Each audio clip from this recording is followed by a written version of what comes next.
Bismillahirrahmanirrahim. Assalamualaikum warahmatullahi wabarakatuh. Waalaikumsalam. Alhamdulillahirabbil alamin wa bihi nasta'in ala umuri dunya waddin. Asyhadu an la ilaha illallah wahdahu la syarika lahu wa asyhadu anna Muhammadan abduhu wa rasuluh. Allahumma shalli wa sallim wa barik ala sayyidina Muhammad abdika wa rasulika nabiyil ummi wa ala alihi wasallam.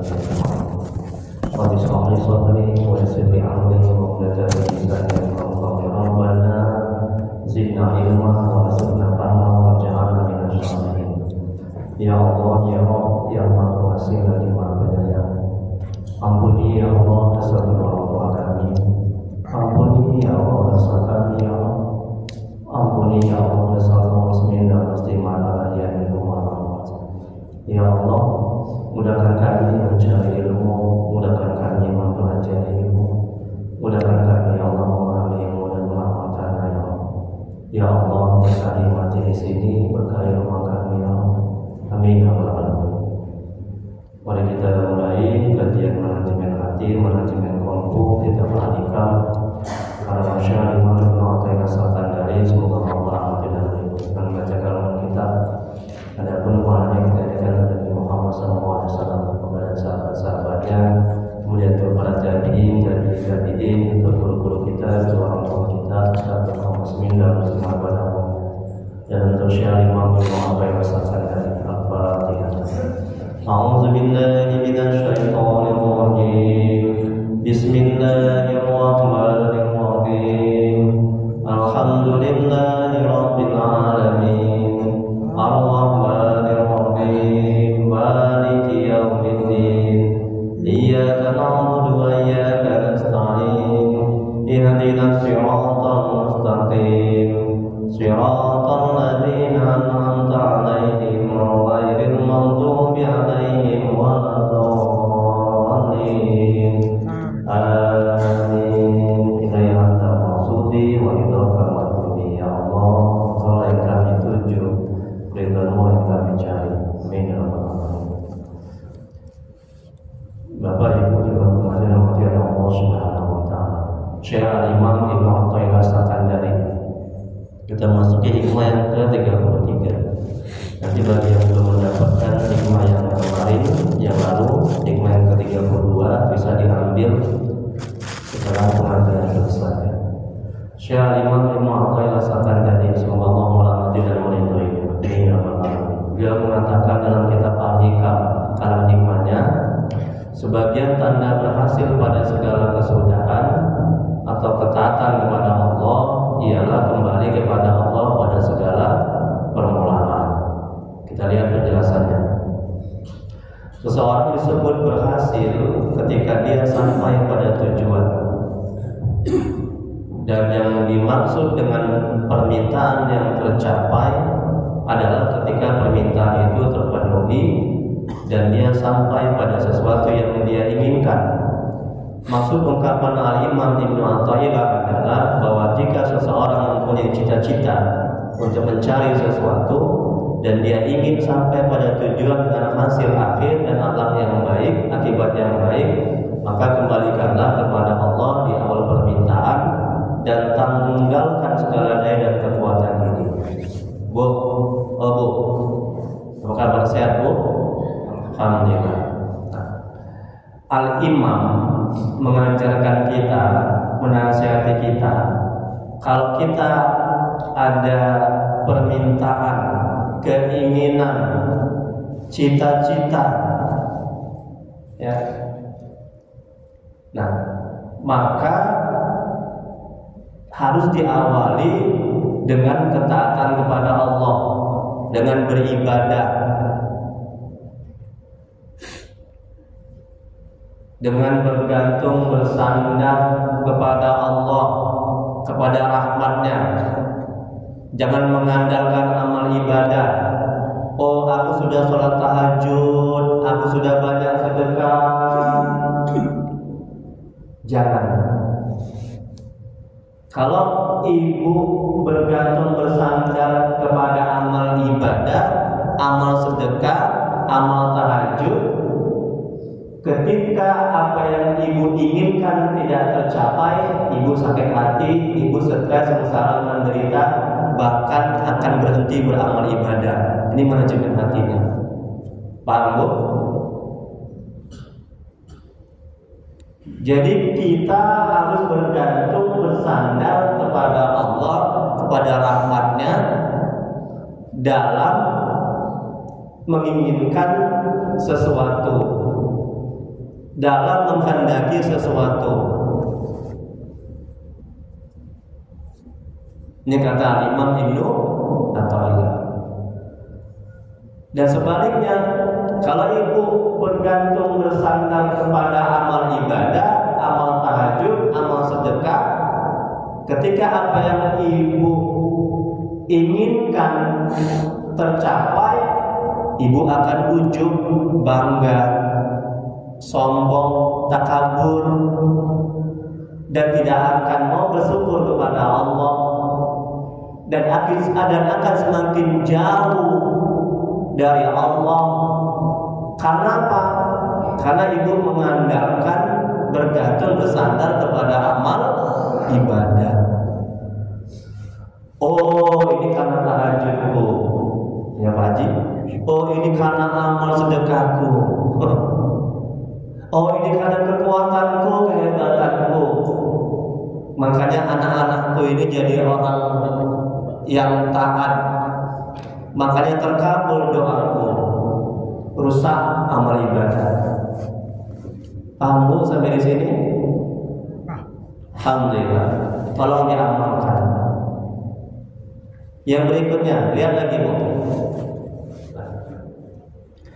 Imam Nawawi sallallahu rahmati dan meridhoinya, beliau mengatakan kalimat la haula wala quwata illa billah adalah kalimat yang penuh kepatuhan dan kepasrahan diri kepada Allah. Dan sungguh seorang hamba tidak memiliki urusannya sedikit pun. Dia tidak memiliki daya untuk menolak keburukan dan tidak memiliki kekuatan untuk menarik kebaikan kecuali dengan kehendak Allah. Tengok ini, la haula wala quwata illa billahil aliyyil azim. Tiada daya dan upaya kecuali dengan bantuan dan pertolongan Allah, dan Allah yang menghendaki, dan Allah yang memberikan kekuatan sehingga kita bisa beramal ibadah, dan atas izin Allah. Masya Allah. Ya. Kemudian berikutnya, lihat lagi Bu, katakanlah seperti ucapan Rasulullah SAW, jika sesuatu berasal dari Allah, maka Allah akan meluruskannya. Jadi jangan tamak padanya. Apa yang telah dikehendaki Allah pasti terwujud, dan apa yang tidak dikehendaki Allah pasti tidak terwujud. Tanamkan dalam hati seperti itu. Ini manajemen hatinya. Kalau memang sudah jatah kita, rezeki kita, bagian kita, pasti akan kita dapatkan. Tapi kalau belum rezeki kita, bagian kita, milik kita, kita tidak akan bisa mendapatkannya. Ini manajemen hatinya agar kita tidak tamak dan rakus, dan berusaha agar nikmat orang pindah ke kita. Paham ya? Alhamdulillah. Kemudian berikutnya, seandainya manusia dan jin berkumpul untuk memberi manfaat kepadamu yang tidak Allah kehendaki, maka mereka tidak akan mampu melakukannya. Jika mereka berkumpul untuk memberikan mudarat padamu yang tidak dikehendaki Allah, maka mereka tidak akan mampu melakukannya. Pena-pena telah kering dan buku catatan telah dilipat, telah selesai diciptakan oleh Allah, telah selesai Allah takdirkan. Ya, rezeki kita, kapan kita meninggal, kita celaka atau bahagia, semuanya telah Allah tulis dalam kitab Lauh Mahfuz dan telah selesai diurus, diciptakan, dibuat, ditakdirkan. Dan ini kita tinggal menjalani aja. Kalau memang seluruh dunia ingin membenci kita, kalau Allah tidak menghendaki, tidak akan terjadi. Kalau memang seluruh dunia ingin menyukai kita, kalau Allah tidak menghendaki, tidak akan terjadi. Makanya jangan takut dicaci, dihina, dibenci. Makanya wali-wali Allah, orang-orang soleh, orang-orang sufi, mereka tidak peduli apakah orang itu membenci mereka atau menyukai mereka. Yang penting mereka beramal ibadah aja, sedekah aja, bantu orang aja. Jangan pedulikan orang suka atau tidak. Ya Bu ya. Kalau kita masih mempedulikan, kita akan jauh dari keikhlasan. Berarti kita masih butuh dipuji, butuh disanjung, butuh diakui apa yang kita lakukan. Berikutnya, dan jika engkau mencari sesuatu pada nafsumu sambil bergantung pada kekuatanmu karena ingin mencapainya, kemudian engkau bersungguh-sungguh mencarinya, maka itu menjadi ciri kegagalan dan kerugianmu serta akhir yang tidak sukses. Walau nampak maksudnya tercapai, engkau pasti dibebani olehnya sehingga engkau merasa letih karenanya dan engkau tidak akan memperhatikannya. Tengok dengan kalimat. Kalau kita mencari, punya keinginan, bergantung, bersandar kepada nafsu kita, kekuatan kita, kemampuan kita, amal ibadah kita, kita akan capek, kita akan lelah, kita akan letih, kita akan stres, sengsara, menderita. Kita tidak libatkan Allah dalam apa yang kita inginkan. Jadi harus bergantung, bersandar kepada Allah, kepada rahmatnya, kepada karunia-Nya. Paham? Alhamdulillah. Ustaz, saya pergi pagi, pulang sore, bekerja, tapi kok nggak dapat duit ya?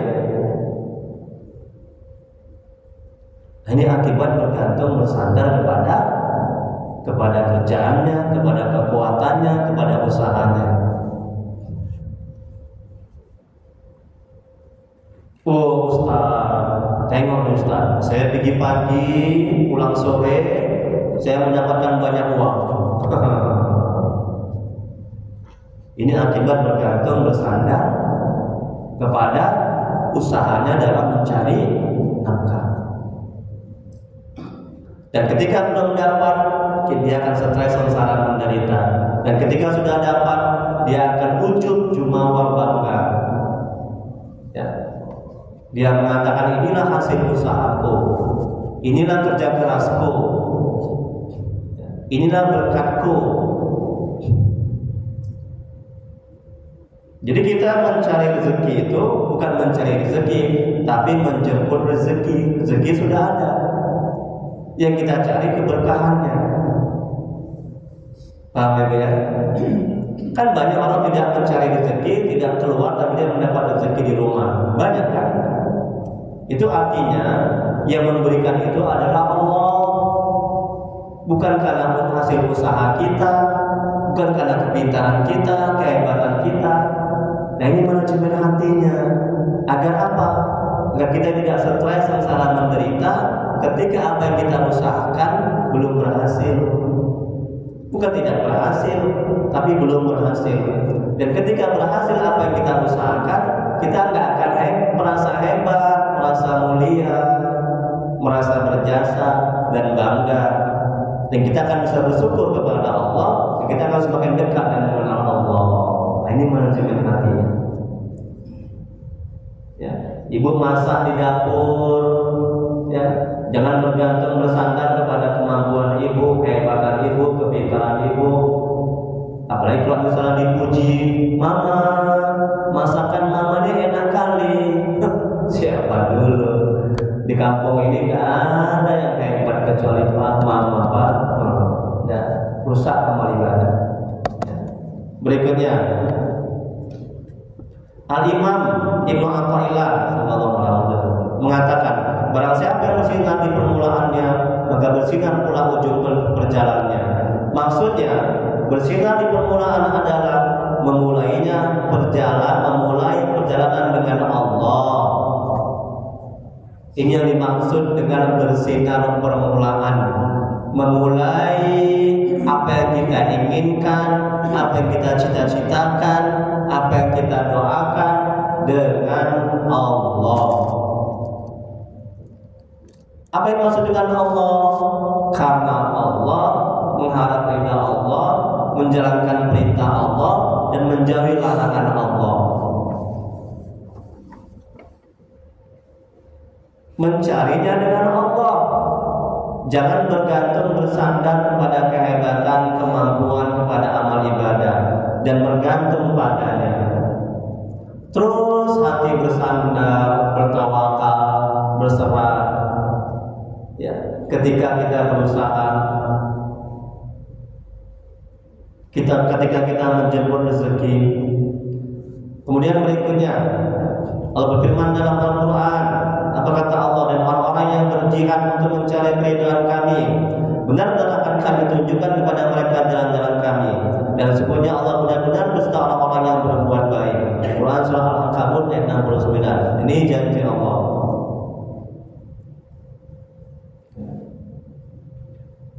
Kemudian berikutnya dalam ayat yang lain, sesungguhnya rahmat Allah amat dekat kepada orang-orang yang berbuat baik. Quran surah Al-A'raf ayat 56. Ini juga janji Allah. Kapan rahmat Allah turun? Kapan, Bu? Bu. Kapan rahmat Allah turun kepada kita? Di mana rahmat Allah itu ada? Kapan? Di mana? Rahmat Allah itu mesti dijemput, mesti disiapkan. Kalau enggak, Allah tidak akan memberikan ke dalam hati kita. Rahmat Allah turun kepada orang yang berbuat baik, kepada orang yang bergantung bersandar, ya. Ketika ingin bersandar kepada Allah, ketika ingin sesuatu, ketika punya cita-cita, ketika ingin berdoa, rahmat Allah turun. Rahmat Allah turun nih di majelis-majelis ilmu. Ketika kita dalam ketaatan, sebaliknya murka Allah turun ketika kita buat maksiat. Nauzubillah. Ketika kita berkumpul sama orang-orang yang sedang berbuat maksiat di meja judi, di diskotik, dan di tempat-tempat keburukan, itu murka Allah turun. Berikutnya, halaman 20. Barang siapa yang bersungguh-sungguh di awal pencariannya, menghindari perasaan tenang bersama makhluk, tekun melayani beribadah kepada Allah, melupakan hasrat dan hawa nafsunya, maka bagian akhirnya akan bersinar, hasilnya akan terpuji, dan segala kebutuhannya akan terwujud. Dan barang siapa tidak bersungguh-sungguh dalam mencari Tuhannya dan tidak keluar dari nafsu dan keinginannya, berarti dia bohong dalam mengaku-ngakuan dirinya sedang mencari Tuhan. Karena itu akhir langkahnya akan terhalang dan hasilnya akan terlantar, kecuali bila diselamatkan oleh Allah Subhanahu wa taala. Ini kalau kita akan bersungguh-sungguh, ya, dari awal ketika kita menginginkan sesuatu, ya, tidak ibadah, tidak taat, tidak bergantung bersandar kepada Allah, siap-siap kita kecewa. Ustaz, saya sudah mendidik anak, saya suruh sholat, saya sudah nyuruh suami saya sholat, istri saya sholat, ibadah, tapi Ustaz, kecewa saya Ustaz. Anak saya masih nakal aja, suami saya, istri saya masih lincah aja, gak mau ibadah, gak mau taat. Stres saya Ustaz. Gimana tuh, Bu? Apa penyebabnya, Bu?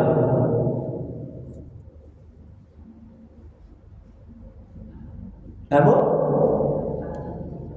Allah. Ini kata Imam Ibnu Athaillah As-Sakandari dalam kitab Al-Hikam.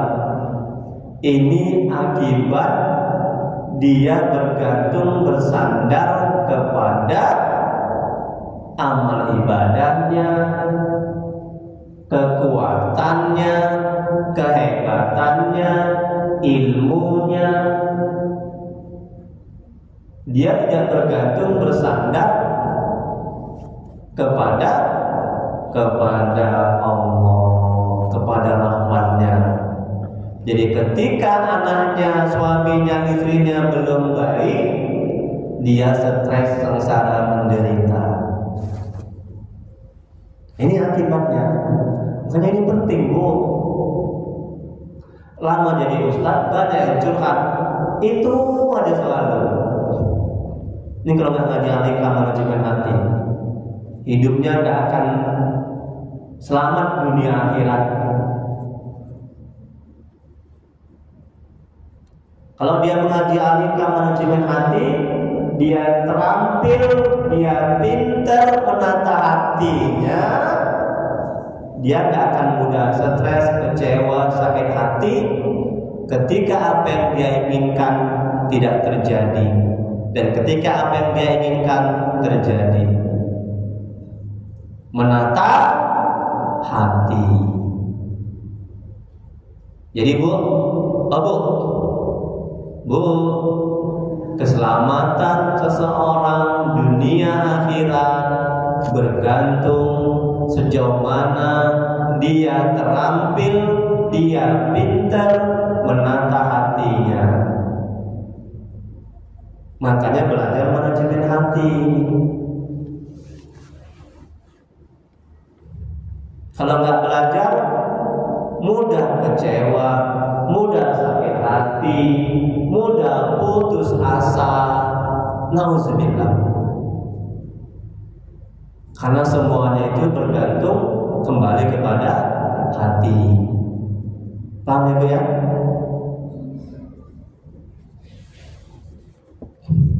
Kemudian berikutnya, seorang sufi berkata, engkau tidak akan memperoleh martabat kecuali melalui juhud terhadap kedudukan itu.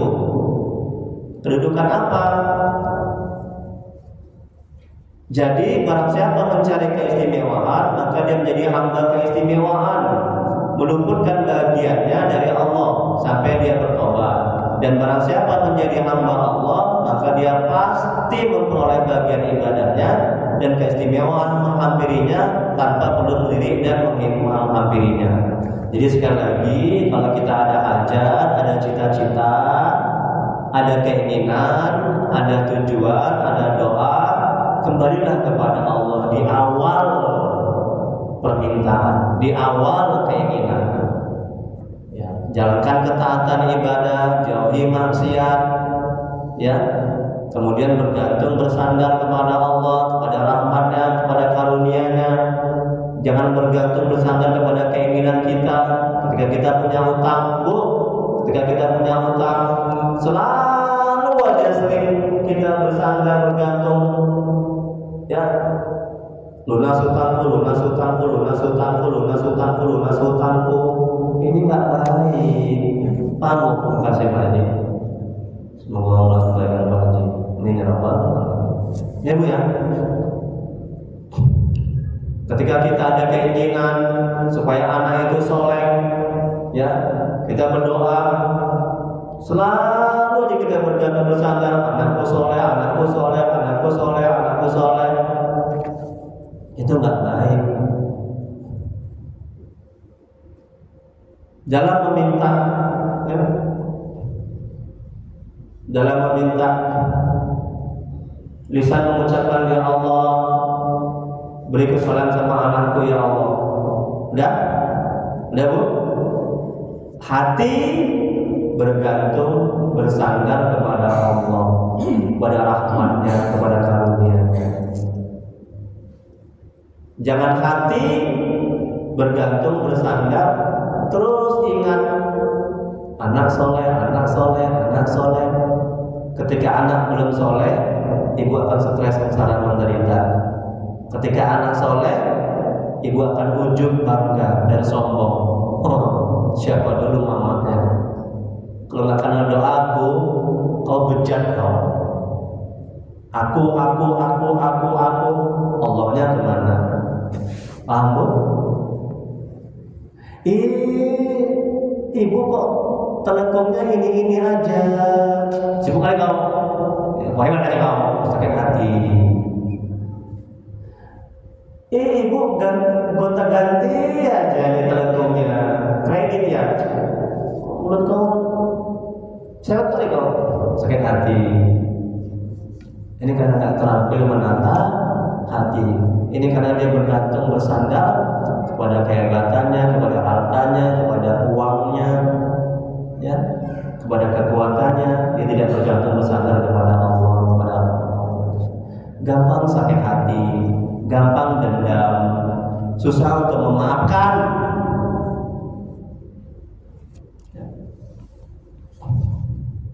Kemudian berikutnya, sedikit lagi Bu.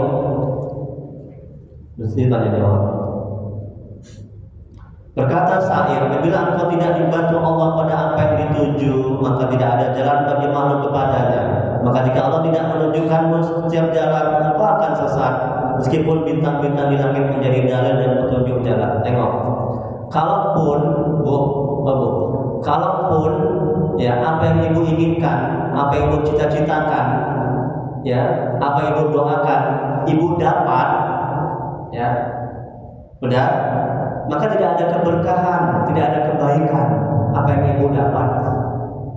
Kalau di awal ibu tidak memulainya dengan Allah, ya, atau bergantung kepada Allah, bersandar kepada Allah, dan berserah kepada Allah. Kemudian berikutnya, Syekh An-Nahajuri, semoga Allah merahmati dan meridhoinya, mengatakan, barang siapa yang kenyangnya dengan sebab makanan, ia akan senantiasa lapar. Kenapa bisa begitu? Kenapa Bu? Kenapa? Barang siapa yang kenyangnya dengan sebab makanan, ia akan senantiasa lapar. Makanya ada orang yang makan berpiring-piring, dia terus merasa lapar. Karena dia merasakan, dia menyadari yang mengenyangkan itu bukan Allah tapi nasi. Paham ya? Kalau kita menyadari, memahami, meyakini dalam hati kita yang membuat kenyang itu nasi, jiwa kita, hati kita akan senantiasa lapar dan tidak ada keberkahan di situ.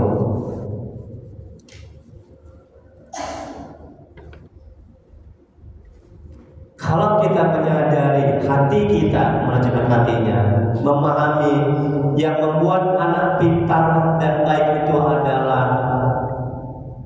kita, kemampuan kita, kehebatan kita, maka tidak ada kebaikan, tidak ada keberkahan.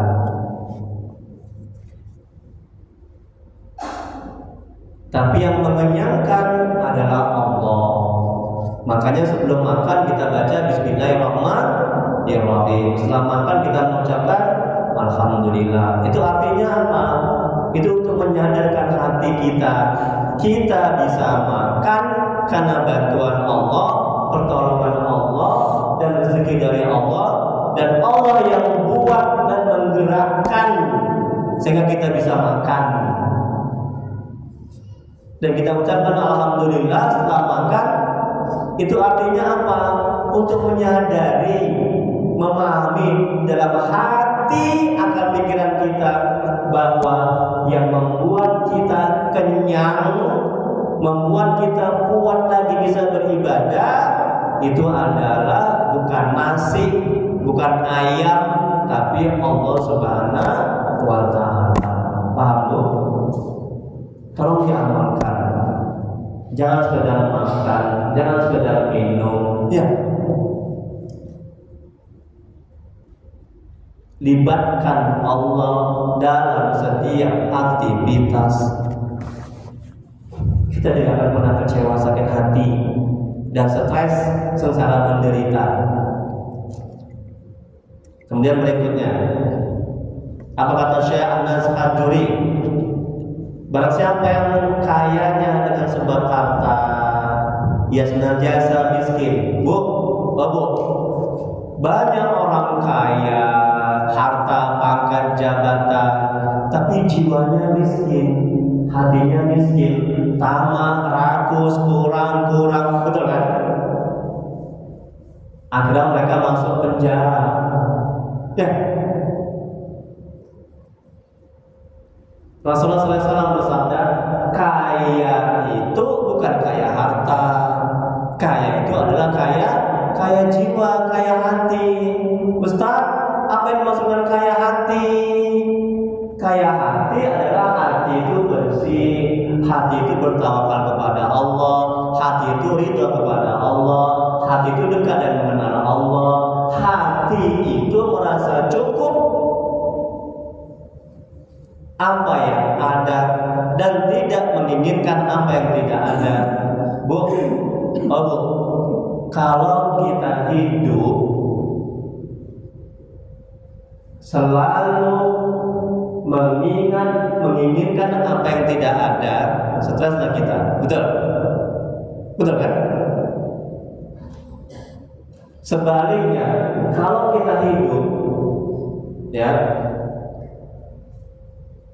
selalu tidak menginginkan apa yang tidak ada dan bersyukur apa yang ada, maka Allah akan menjadikan atau mengadakan apa yang belum ada menjadi ada.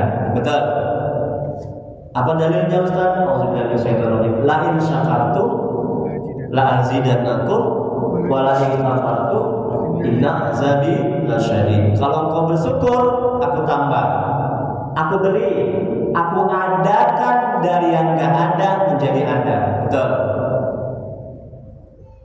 Punya istri satu, bersyukur, ditambah bu. Punya harta sedikit, bersyukur, ditambah bu.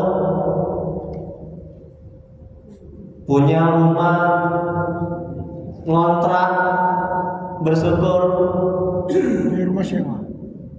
mempunyai rumah sewa, dikasih rumah sewa. Bukan lagi rumah sendiri, punya rumah sendiri, ditambah lagi dia punya rumah sewa lagi. Bendahara.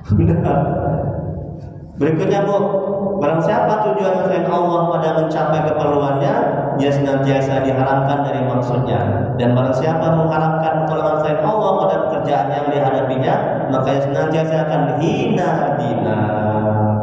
Jadi bukan nasi yang mengenyangkan, bukan harta yang membuat kita bahagia, bukan karena ilmu kepintaran kita, kehebatan kita anak itu menjadi taat, tapi semuanya adalah Allah. Perkataan ini harus dipahami dengan akidah tauhid yang hakiki, bahwa nasi tidak mengenyangkan, tengok, air tidak memuaskan, pisau tidak memutuskan dan lain-lainnya. Tetapi yang mengenyangkan adalah Allah. Pada ketika nasi sampai ke dalam perut, yang memuaskan adalah Allah. Pada ketika air telah diminum, dan juga yang memutuskan adalah Allah. Ketika bertemu mata pisau yang tajam dengan benda yang disayat. Mana dalilnya, bu? Mana dalilnya, bu? Nabi siapa, bu? Yang dibakar tidak hangus, tidak panas? Nabi Ibrahim. Betul? Ya. Api itu panas, ya. Tapi panasnya api bukan karena api itu yang membuat panas, tapi Allah yang membuat panas api itu panas. Allah yang menjadikan. Tengok Nabi Ibrahim tidak terbakar, ya kan? Dibuatnya api itu menjadi dingin. Kemudian berikutnya, apabila akidah seorang di luar itu, maka perhatikannya jiwanya akan senantiasa lapar. Meskipun ia kenyang, jiwanya akan senantiasa haus. Meskipun ia puas dan lain-lain. Sebagai contoh, ini dia baru saya bilang tadi. Tengok bu, yang pertama Nabi Ibrahim alaihissalam dilemparkan tubuhnya oleh Namrud dan anak buahnya ke dalam api yang besar, tetapi api tidak membakarnya. Yang kedua Nabi Ayub alaihissalam, seluruh tubuhnya dimakan ular, tetapi tidak merasakan sakit. Yang ketiga Nabi Musa alaihissalam, yang hidupnya sejak kecil dalam asuhan Fir'aun, yang merupakan musuhnya, tetapi ia selamat. Dan akhirnya sebagai Nabi Allah, ia menghadapi Fir'aun dengan segala kekuasaannya. Yang terakhir, halaman 3. Alhamdulillah, banyak dapat ilmu kita. Yang keempat, Nabi Muhammad, seorang miskin dan yatim piatu yang sering puasa karena tidak ada makanan, tapi selalu merasa kenyang dan kuat meninggikan kalimat Allah. Tengok, Nabi Muhammad, dia sering puasa, ya, sering puasa, tapi dia tidak lemas, tapi dia kuat beramal ibadah. Itu artinya Allah yang membuat dia itu kuat, yang membuat dia itu sanggup, bukan karena makanan.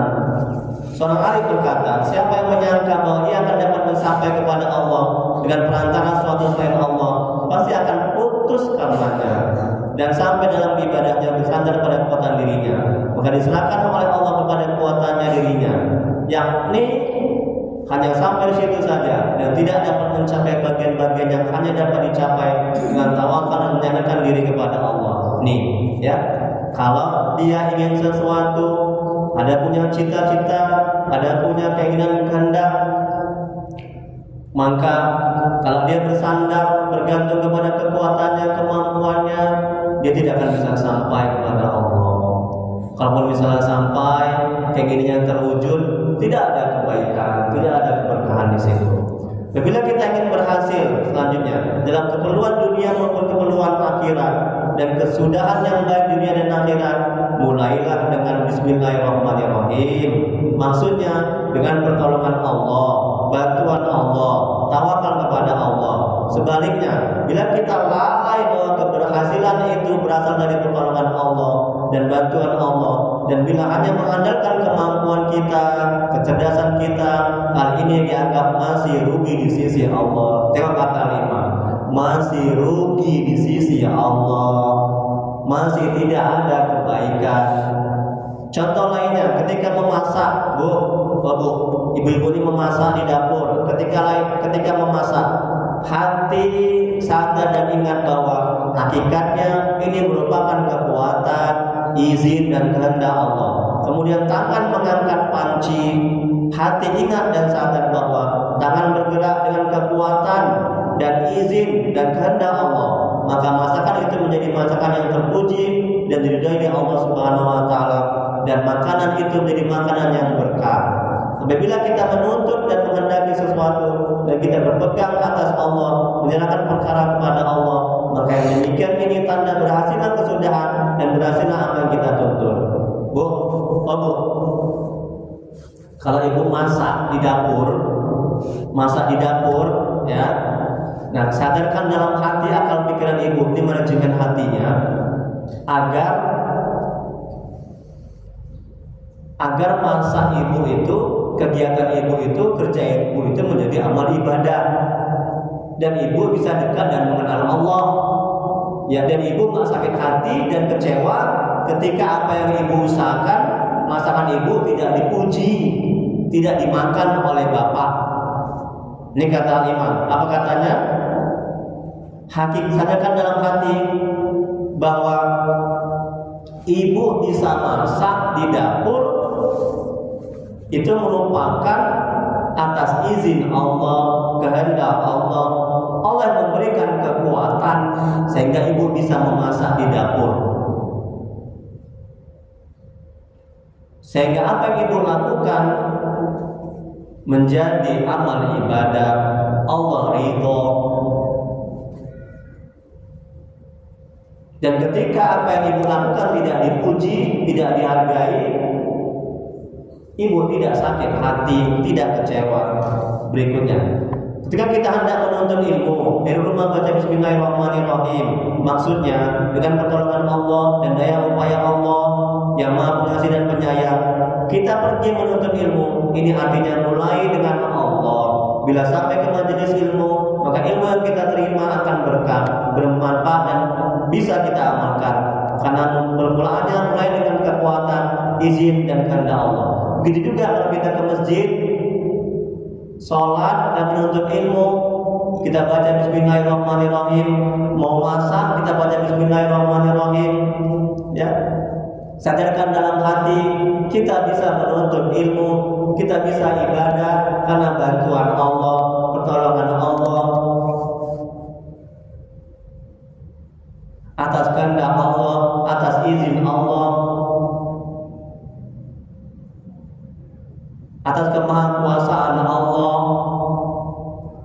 sehingga apa yang kita tuntut menjadi berkah ilmu itu dan bisa kita amalkan. Apabila kita mencari dan menuntut sesuatu, berikutnya berpegang pada diri sendiri, kepintaran dan kemampuan diri, ini pertanda tiada keberhasilan pada kesudahan. Jika berhasil juga apa yang kita tuntut, maka Allah menyerahkan urusannya kepada kita, dan ini pertanda kehancuran. Tengok di kata iman. Kalau kita bergantung, bersandar, tidak melibatkan Allah dalam keinginan kita, nah tunggulah kehancurannya. Kalaupun kita dapatkan apa yang kita inginkan, dan tidak ada kebaikan di situ. Nabi sering berdoa. Rasulullah SAW sering berdoa, ya Allah, jangan engkau serahkan urusan ini kepadaku walaupun sekejap mata. Itu Nabi. Jangan engkau serahkan urusan ini kepadaku walaupun sekejap mata. Artinya jangan bersandar bergantung kepada kemampuan, kehebatan, kesanggupan, ilmu, ibadah kita. Serahkan bulat semuanya kepada Allah, kepada kuasanya, kepada kehendaknya, kepada ilmunya, ya, kepada kemahebatannya, kepada rahmatnya. Terakhir, contoh lain lagi, kita hendak bersedekah. Sebelum ini penting Bu, tengok terakhir Bu, tengok terakhir jam 6. Contoh lain lagi, kita hendak bersedekah. Sebelum bersedekah kita baca Bismillahirrahmanirrahim. Ya, maksudnya dalam hati bersedekah dengan kekuatan izin dan kehendak Allah. Sadarkan dalam hati, ini manajemen hatinya. Ketika kita hendak bersedekah, ya kita baca Bismillahirrahmanirrahim. Maksudnya, hakikatnya, ya kita bisa bersedekah ini atas izin Allah, kehendak Allah. Udah, maka akan bisa ikhlas. Kalau nggak begitu, kita susah untuk bisa ikhlas. Karena kita merasa beramal, merasa berbuat itu atas kekuatan izin dan kehendak Allah. Tapi kalau misalnya kita sedekah, melakukan ketaatan, tidak baca Bismillahirrahmanirrahim, ya, kita menganggap itu semua kehebatan kita, kemampuan kita bisa bersedekah. Bu, kita bisa bersedekah itu karena Allah menjadikan kita bisa bersedekah. Karena Allah memberikan kekuatan kita bisa bersedekah. Kita bersedekah itu pada hakikatnya perbuatan Allah, bukan perbuatan kita. Kita menjadi sebab sampainya nikmat kepada orang lain. Kita ini wasilah, perantara, pamuk. Sadarkan dalam hati seperti itu agar tidak timbul ujung sombong dan takabur, dan agar amal ibadah sedekah kita bisa diterima oleh Allah. Kemudian berikutnya, setiap orang yang berbuat hatinya merasakan, paham dan sadar bahwa ini semua karena kekuatan, izin, kehendak, pertolongan dan bantuan Allah, maka pasti bisa ikhlas karena Allah dan karena perintah Allah. Maka barang siapa yang bersinar permulaannya, maka ia akan bersinar di akhirnya. Maksudnya, pertama ia ingat kepada Allah, baca Bismillahirrahmanirrahim. Ketika mengawali sesuatu, maka hati akan sadar dan paham, ya, dan mengerti, maka akan membawa ujung yang baik dan terpuji. Balik lagi Bu, balik ke awal semuanya. Jadi Syekh Imam Ibnu Athaillah Sakandari mengatakan dalam kitab Al-Hikam ke-33, apa kata Imam? Sebagian tanda berhasil pada segala kesudahan atau ketaatan kepada Allah. Ketaatan apa aja? Kita mau sedekah, kita ingin anak kita taat, kita ingin dapat kerja, ya, kita ingin dekat kepada Allah, ingin mengenal Allah, ingin hati bersih, ingin doa terkabul, udah ingin berhasil, kembali kepada Allah pada segala permulaan. Baca bismillah, jalankan ketaatan kepada Allah, jauhi maksiat. Jangan bergantung bersandar kepada kemampuan kita, kepada kehebatan kita, kepada amal tahajud kita, amal ibadah kita. Jangan. Ibu ya? Ibu ya? Kecewa nanti, sakit hati nanti. Nauzubillah, berhenti nanti beribadah. Tuhan kok gitu ya? Aku udah capek-capek tahajud tiap malam, tapi aku sakit aja gak sembuh-sembuh. Nah. Jangan ya, paham ya Bu ya? Ayo kita amalkan sama-sama. Dia bergantung dan bersandar kepada Allah, kepada rahmatnya, kepada karunia-Nya. Ya Bu ya? Wallahu a'lam. Hanya Allah yang Maha mengetahui. Ini penting kita ucapkan. Hanya Allah yang Maha mengetahui. Ustaz Trini bodoh, tolol, bin pao. Hanya Allah yang Maha mengetahui. Ini penting kita ucapkan agar tidak timbul ujub, bangga, dan kita sadar bahwa saya bisa memberi karena Allah yang memberikan ilmu. Karena saya bisa pintar karena Allah yang pintarkan saya. Saya bisa bercakap karena Allah yang menggerakkan lisan saya sehingga saya bisa bercakap. Akhirnya tawadu, rendah hati, masya Allah. Akhirnya kita akan bisa bersyukur kepada Allah dan kita bisa mengenal Allah. Allah yang Maha Hebat, Allah yang Maha Kuasa, Allah yang Maha Menghendaki, Allah yang Maha Menyembuhkan, Allah yang membuat kita kenyang ketika kita makan, Allah yang membuat kita tidak haus lagi ketika kita minum. Silakan Bu, Bapak, dengan berdiskusikan sebelum kita doa. Jam 6. Insyaallah, tabarakallah. Nikmat enggak Bu? Nikmat enggak Bu? Enak enggak hati ini? Alhamdulillah. Ya, Ibu, samik. Ya, Pak, mikrofon. Biar lebih jelas. Ini diambil ya, yang 32 ini lumayan dulu ya. Banyak ini. Waalaikumsalam warahmatullahi wabarakatuh. Apa kabar sehat Bu? Alhamdulillah. Ibu dapat pahala bertanya. Semoga berkah. Silakan. Kami kita diciptakan Allah dengan perasaan. Ya, Ibu manusia diciptakan Allah dengan perasaan, segala perasaan, pintar. Pada saat kita berdoa kepada Allah, Ya. bersandar kepada Allah, meminta kepada Allah, kita beringat, berdoa, berharap semua kepada Allah. Iya. Kemudian Allah tidak menjawab. Masya Allah, tabarakallah. Pada saat kita berdoa, meminta, udah banyak tahajud, banyak beramal, tapi Allah belum menjawab ya. Bukan tidak menjawab, tapi belum menjawab. Karena kan Allah berjanji, ud'uni astajib lakum. Ya kan? Mintalah maka akan aku kabulkan. Setiap permintaan kita pasti Allah kabulkan. Betul? Itu janji Allah. Kalau nggak di sini dikabulkan dan dikabulkan di akhirat. Terus Bu, pintar Ibu. Kemudian kita bertanya kepada diri kita,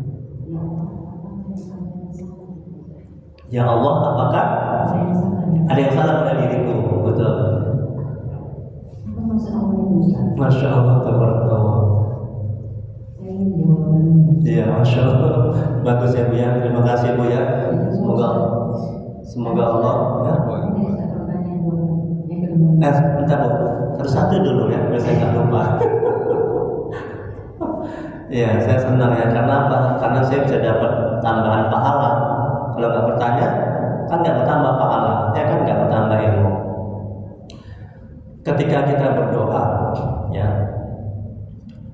kita sudah ikhtiar nih, sudah usaha. Apa usaha sebelum agar doa kita terkabul?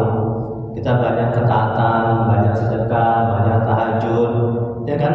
Menjauhi maksiat dan dosa, bersihkan hati, kan gitu kan?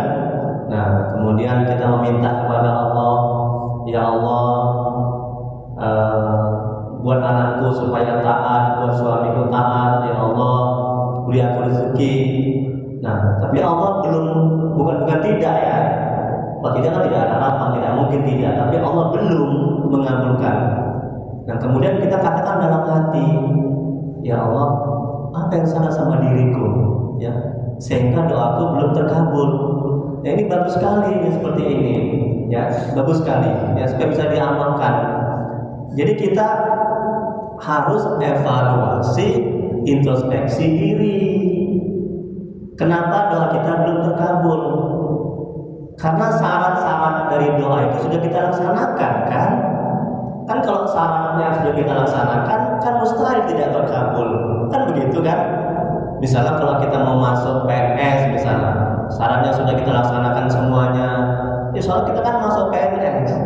Nah, jadi ini penting ya, ini penting. Jadi kita dalam kitab Al-Hikam juga Al-Imam jelaskan, jangan hanya menuntut, ini kata Imam Bu, jangan hanya menuntut kepada Allah terkabulnya doa yang engkau inginkan, tapi tuntutlah dirimu yang masih jauh dari kesempurnaan dalam menghadap kepada Allah. Tengok Bu, bagus nggak itu hikmahnya? Jadi jangan hanya menuntut doa kita supaya terkabul, tapi tuntutlah diri kita. Dikata Iman dalam kitab Al-Hikam, kita akan sampai ke situ. Tuntutlah diri kita, ya, evaluasi, introspeksi diri, ya, atas masih banyaknya kekurangan-kekurangan sehingga doa kita belum terkabul. Contohnya apa misalnya? Dalam sholat, bacaan kita masih belum benar. Kalau kita sholat, bacaan kita nggak benar, sholat kita ditolak. Tajwidnya, makharijul hurufnya, pengucapannya, sholatnya batal, nggak sah.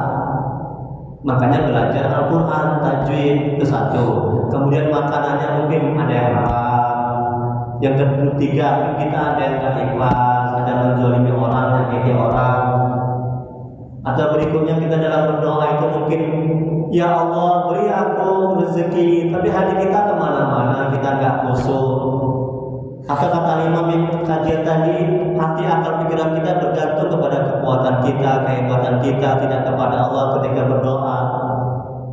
Jadi bagus Ibu sebenarnya. Sudah Ibu jawab tadi itu, cuma saya tambahin lagi. Jadi apa yang salah sama diriku ya? Kenapa sehingga doaku belum terkabul? Oh, mungkin karena aku jahat, mungkin bacaan aku masih berselema, mungkin karena aku mungkin belum begitu sempurna dalam ibadah, baca dan sebagainya. Sadar kita, paham kita, perbaiki. Insya Allah pasti akan terkabulkan. Itu satu.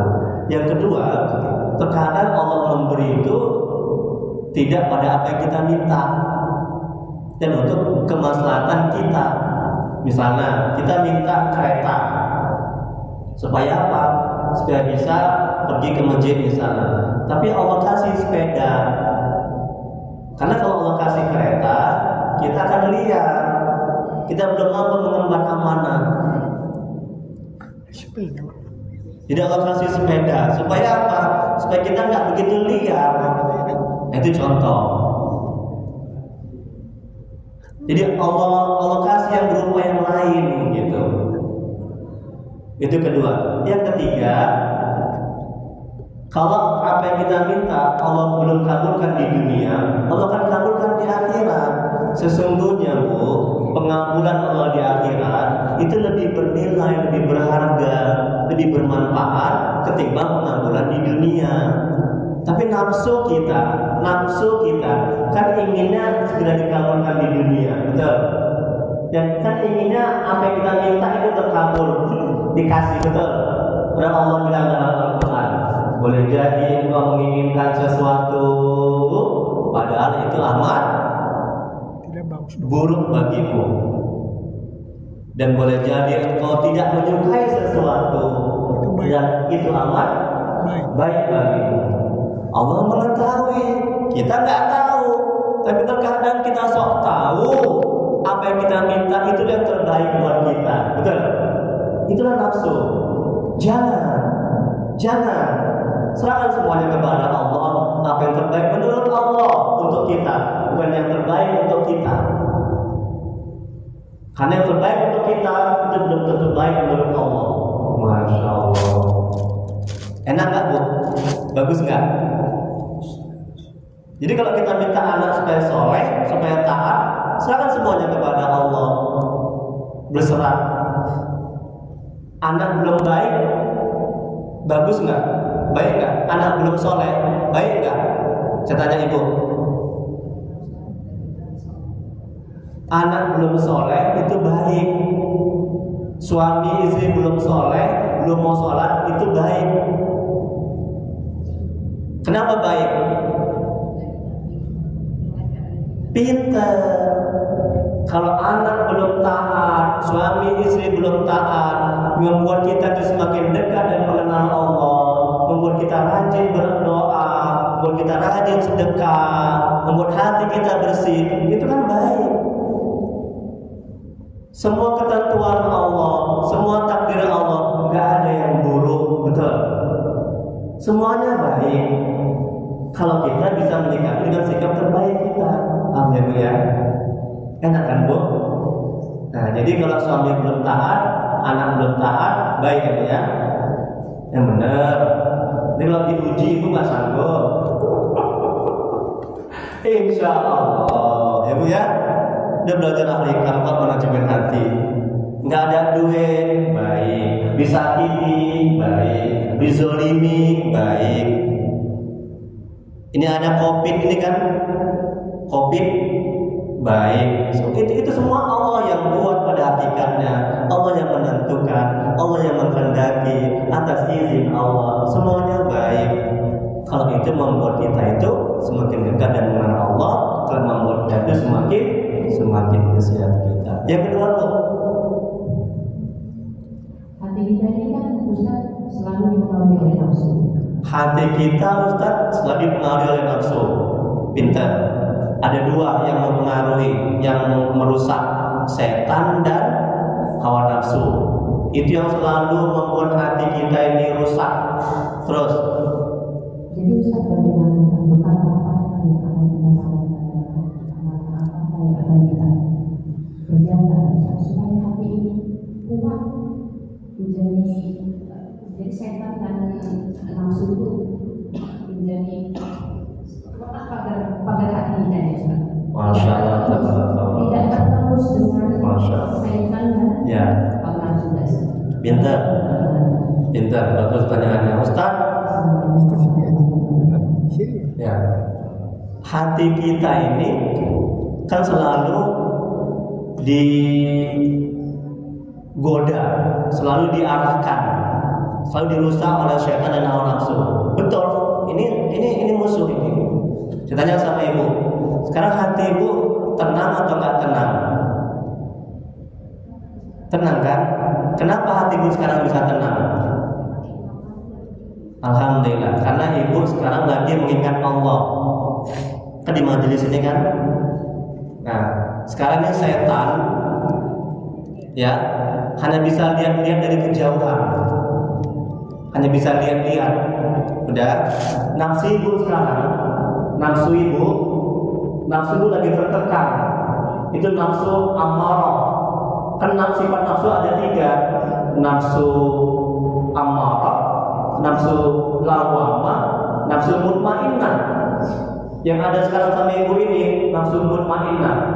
Irji'i ila rabbiki radiyatan mardiyah. Itulah nafsu yang diridhoi Allah. Udah? Nah, makanya hati ibu ini sekarang tenang. Tapi kalau ibu udah balik ke rumah, bagaimana hati ibu? Nggak tenang. Kenapa bisa begitu? Nah, ini jawabannya ini. Karena di rumah ibu tidak ingat Allah. Jadi benteng dari setan dan nafsu agar tidak menggoda, ya zikir, ingat kepada Allah. Mau masak, baca Bismillahirrahmanirrahim, ingat kepada Allah. Kalau nggak ada kegiatan zikir, ingat kepada Allah. Allah la ilaha illallah, zikir. Itu aja benteng satu. Kalau sepanjang ibu ingat kepada Allah, ibu selamat dari gangguan godaan setan dan hawa nafsu. Mereka ini tidak tidur, kita yang tidur. Setiap saat mereka ini melihat kapan kita tidak berzikir. Ketika kita tidak berzikir ingat kepada Allah, siap-siaplah hati ibu akan tidak tenang, galau, resah, gelisah, takut, ya, stres, sengsara, menderita. Jemaah saya itu yang saya ruqyah, ya, kenapa mereka bisa disantet, didukuni, kenapa mereka bisa stres, sengsara, menderita, kenapa mereka mau bunuh diri? Karena mereka tidak ingat kepada Allah. Paham ya Bu ya? Ingat kepada Allah, bisa sholat, bisa zikir, bisa baca Quran, bisa baca bismillah ketika masak, ketika bekerja, bisa mengucapkan alhamdulillah selesai makan. Itu awal-awal untuk kita bisa dekat dan mengenal Allah. Wallahu a'lam bishawab. Ada lagi? Ya, alhamdulillah. Apa kabar Pak Haji? Sehat? Terima kasih Bu ya. Allah sampaikan Ibu ya. Ibu dapat pahala, ya, kita juga dapat pahala. Ya. Apa kabar Pak Haji? Nah, itu sunnah hukumnya ya. Kita menanya keadaan. Makanya ulama-ulama dulu itu mereka pergi keluar pasar untuk menanyakan apa kabar. Alhamdulillah. Pak Haji, kalau saya tanya apa kabar, hati Pak Haji senang nggak? Senang kan? Ditanya kan? Nah, jadi buat senang orang juga dapat pahala manajemen hatinya. Gimana Pak Haji? Oke. Enggak lah, belum lah, masih jam 6 Pak Haji. Supaya ibu nggak pulang. Bisa. Bercanda biar maaf ya Bu ya. Bukan maksudnya. Ilmu Allah sangat luas. Ilmu Allah sangat luas, betul, pintar. Jangan berhati. Iya. Ilmu di dunia itu hanya setetes air laut. Ilmu di dunia itu hanya setetes air laut, ya. Setesnya aja. Iya. Berarti kan Sangat luas ya, pintar. Perkara begini Bos. Nah, Banyak umat muslim ya. Islam merasa kenyang. Banyak umat muslim merasa kenyang, merasa puas dengan ilmu yang ada. Allah. Padahal kan menuntut ilmu itu kan wajib. Pintar. Sampai akhir Hayat, pintar. Pertanyaannya jangan payah-payah. Bercanda maaf. Ya, silakan Pak. Kalau nggak bisa nanti saya jawabnya minggu depan. Apalah hukumnya? Apa hukumnya? Jika seorang muslim Ya. merasa cukup Masya atau tidak Allah. mau menuntut ilmu lagi. Allah Akbar. Amin. Alhamdulillah. Terima kasih Pak Haji. Semoga Allah sampaikan Pak Haji. Ustaz, apa hukumnya seseorang tidak menuntut ilmu agama? Kenapa orang tidak mau menuntut ilmu agama? Kembali lagi manajemen hati. Hati merasa puas. Betul kata Pak Haji. Hati merasa cukup. Aku udah cukup kok ilmunya. Udah tahu kok ilmunya. Udah ngerti kok ilmunya. Ketika hati merasa puas, merasa cukup, dia enggan untuk mencari lagi. Itu dia penyakitnya. Jadi manajemen hatinya Pak Haji, jangan merasa pinter, tapi pinterlah merasa. Saya ulangi Bu. Jangan merasa pinter, betul kan?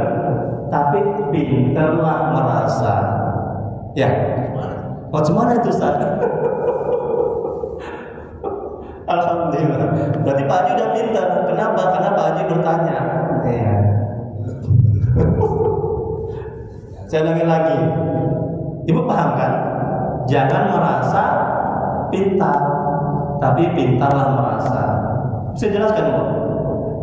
Nah, orang yang merasa pintar dan dia tidak akan mau mencari ilmu lagi.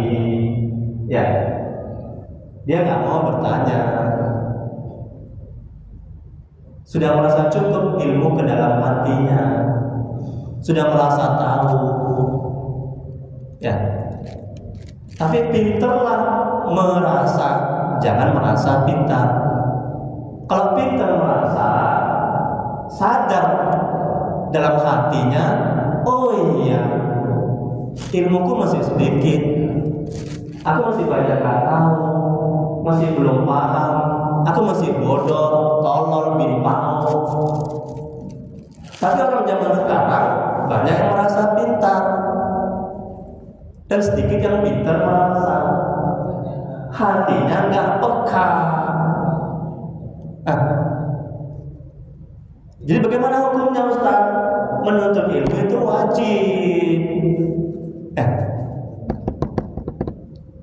Bagaimana kita bisa masuk surga, bisa tenang hati, ya, bisa selamat dunia akhirat kalau nggak ada ilmu agama? Betul. Kalau ilmu dunia itu tidak wajib. Ilmu akhirat wajib dituntut. Nah, jadi sekali lagi manajemen hatinya, kalau hati bersih, dia akan pintar merasa. Kalau hatinya nggak baik, dia akan merasa pintar, merasa hebat, merasa cukup. Udah cukup kok aku ilmunya, untuk apa lagi belajar? Jadi pintar merasa. Masya Allah. Ada orang yang susah, pintar merasa, dia bantu. Ya. Ada orang yang kesulitan, punya masalah dalam keluarganya, pintar dia merasa hatinya nih, aduh hatiku ini kok gak enak kali ya, kasihan kali tetanggaku itu, dia 2 hari udah gak makan, kasih sedekah, pintar merasa, peka hatinya, ibu ya. Itu buah dari hati yang bersih. Makanya jaga hati dengan tadi ibu, pertanyaan ibu tadi, agar tidak diganggu, dirusak sama setan dan nafsu. Itu aja musuh kita. Jadikan nafsu kita nafsu mutmainah. Nafsu mutmainah mengajak kepada kebaikan, mengajak kepada ketaatan. Nafsu amarah, nafsu lawamah mengajak kepada kemaksiatan, mengajak kepada kehancuran. Wallahu a'lam bishawab. Allah yang mengetahui kedepannya. Ada lagi? Jam 6 baru.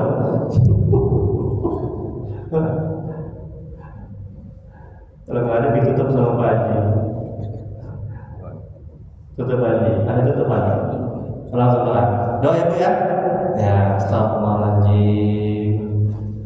Ini Bu, jangan lupa Bu, biar saya nanti dapat pahala yang lebih banyak. Oh ibu-ibu kayaknya udah dapat semua kemarin tuh ya. Saya bapak-bapak nih. Tapi kalau ada yang belum dapat silakan. Tim yang 32 Adika. Jangan kita diambil aku yang sedih saya. Nah, ini pintar merasa. Supaya dapat pahala banyak. Ini saya wakafkan ini. Ini kalau saya meninggal dunia, mengalir pahalanya terus ke saya. Ya Bu ya, banyak berwakaf untuk masjid ini ya. Wakaf, ya wakaf apa wakaf? Wakaf sajadah, wakaf apa segala macam. Astagfirullahaladzim, astagfirullahaladzim. Allahumma sholli ala sayyidina Muhammad. Allahumma sholli ala sayyidina Muhammad. Allahumma sholli ala sayyidina Muhammad. Bismillahirrahmanirrahim.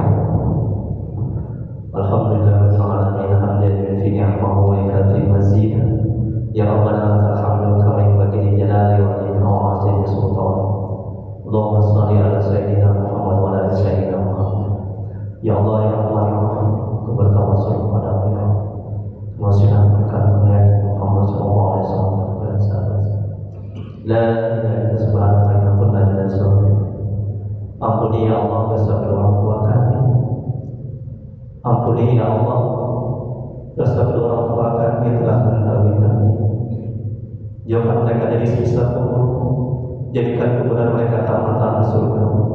Tempatkan mereka di surga kami sebagai surga ya Allah. Ya Allah, ampuni dosa dan maksiat kami ya Allah. Ampuni sebusuk apapun masa lalu kami. Terima amal ibadah kami, terima taubat kami, kasihilah kami ya Allah. Ya Allah, ampuni dosa kaum muslimin dan muslimat adanya minkum wal awas. Ya Allah, mohon ya Allah, jadikan keluarga kami keluarga yang sakinah mawaddah warahmah. Jadikan anak-anak kami yang soleh soleh, jangan kami dari musibah dan bala bencana ya Allah. Ya Allah, tolonglah ya Allah, tuntun hati kami agar bisa istiqomah dalam taat kepada-Mu, agar bisa selalu mengingat, agar bisa bersama kepada Rasul-Mu ya Allah. Ya Allah, mohon ya Allah dengan rahmat-Mu ya Allah, bila di antara kami, keluarga kami, jemaah yang sakit, mohonlah ya Allah, angkat penyakitnya ya Allah, beri kesembuhan kepadanya ya Allah. Bila ada yang mendapat kesulitan hidup, mohon ya Allah, angkat kesulitannya ya Allah, mudahkan kesulitannya ya Allah, beri jalan keluarnya ya Allah. Ya Allah ya Allah, Rabbana la tuzigh qulubana ba'da idh hadaytana wa hab lana min ladunka rahmatan innaka antal wahhab. Rabbana atina fid dunya hasanah wa fil akhirati hasanah wa qina azabannar. Wa sallallahu ala sayyidina Muhammad wa ala alihi wasallam. Subhana rabbika rabbil izzati amma yasifun wa salamun alal mursalin walhamdulillahi rabbil alamin. Allahumma shalli ala sayyidina Muhammad. Taqabbalallahu minkum. Assalamualaikum warahmatullahi wabarakatuh. Silakan Pak Haji diambil yang sama dengan Pak saya. Ini Pak Haji dulu kayaknya, saya yakin. Pak Haji dulu kayaknya kan, Pak Haji juga. Pak Haji belum kan? Pak Haji kan? Ya? Hah? Jadi ini 32 belum, saya yakin. Kemarin kan ibu-ibunya banyak-banyak. Belum, yakin saya belum.